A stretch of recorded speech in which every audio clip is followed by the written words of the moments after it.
You do not want to be in this situation where you wait 50, 60 days for an offer and then something happens and the buyer just walks away completely. You let them slip through your fingers. You were so close to getting this deal locked up and boom, it's gone. So today we are going to take a look at how to avoid that. Okay, I found this specific question in one of the big real estate groups on Facebook and I wanted to answer it because I think it's really important. So we're going to look at this question and we're going to talk about it. Basically, buyers walked after a counter. What went wrong?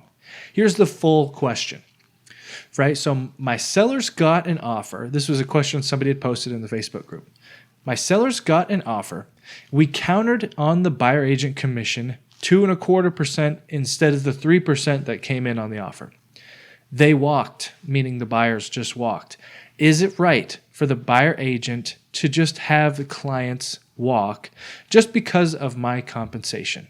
My seller feels that's unethical. There's a lot to unpack here, and we're going to talk about all of it. Just kind of on the surface, something that's kind of jumping out to me right away is it right for the buyer agent to just have the clients walk away? You know, we can't force our clients to do anything, right? We can make suggestions to them, but we can't force them. And ultimately, if the client wants to do something, that is their decision.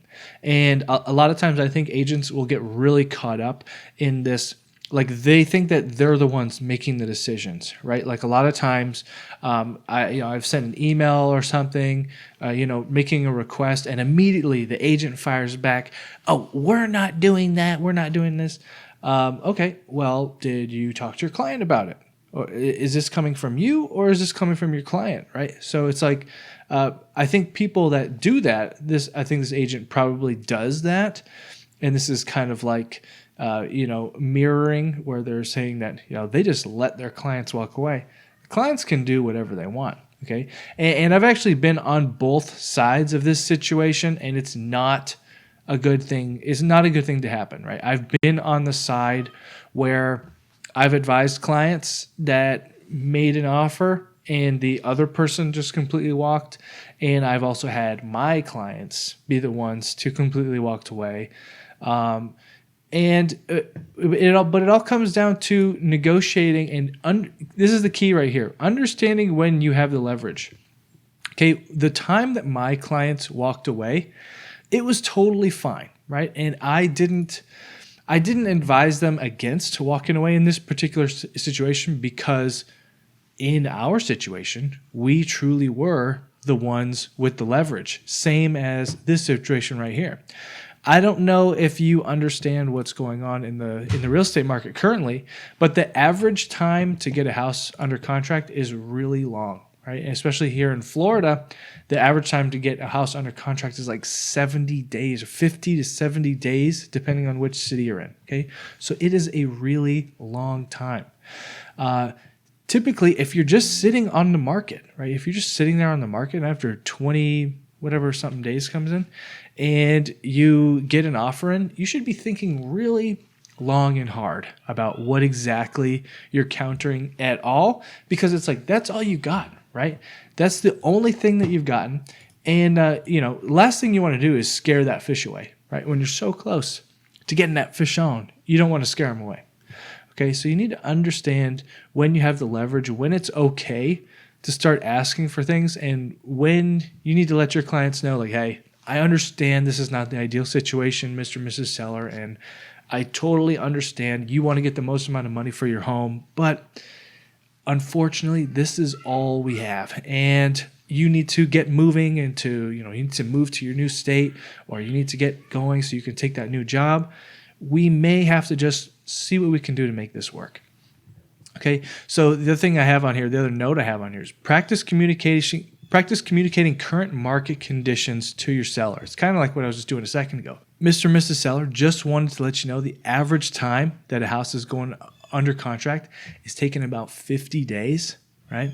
And, we've been on the market for about 40 days, and we just got this offer. So just wanted to let you know that it may be a while before we get another offer. So just want to let you know, I think we should, move forward very carefully and cautiously so as to not offend the other party, and do everything we can to see if we can make this deal work, right? Make sure you're communicating that average time that other homes are going pending to kind of get the full situation for your clients there. Okay, the other thing that I want to talk about with negotiating is that the agent-to-agent communication is really where you demonstrate your real value. Okay, I saw this happen all the time, and this is why I win almost every single multiple. I've rarely lost multiple offer situations because my agent-to-agent communication is really good. Okay, and this person did not exercise good agent-to-agent communication. Here's what I mean by that. In this situation right here, where this listing agent had a buyer potentially on the hook, right? They have the offer in hand. All you need to do is call up that agent directly. An agent should be getting a call to talk terms verbally before you just send out a counter. You should never, ever just blindly send out a counter without having some sort of verbal communication as to what the terms are going to be. Right? The counteroffer should never be a surprise because of situations like this. You might just lose them. Okay, so before you counter, you call up the agent and say, hey, just want to let you know, we got your offer. Here's what they do like. Here's what they don't like. What exactly, here's what the sellers are thinking for the commission, right? So where do we need to be? What do you need? What does your buyers need? What does everyone need so that we can make this work? Because here's where my sellers are at, and they just wanted to change this. So, how can we make this work? If we go back to the situation that happened here, if you take a look at, is it right to have buyer agents, clients walk just because of comp? Thing is, you don't even know because you didn't even ask. Right? So you don't know if it's just because of compensation. Maybe then that would have mean that the buyer would have had to come up with the rest on their own, right? Or you didn't even check. Is there any way we can bake this into the offer price? Can we increase the sales price a little bit to kind of massage the numbers around to make everything fit? Or you just sent back a counter with a lower commission and that's it, right? And the other thing is, because there's so many houses for sale. This is what I was talking about when you have the leverage. I was in the same situation, right? In my situation, it was the opposite. There's plenty of buyers, right? So this was like the situation I'm thinking of specifically where my clients walked away was we were on the listing side. And so buyers, this buyer was being particularly bullisome, and being kind of rude and not really negotiating in good faith.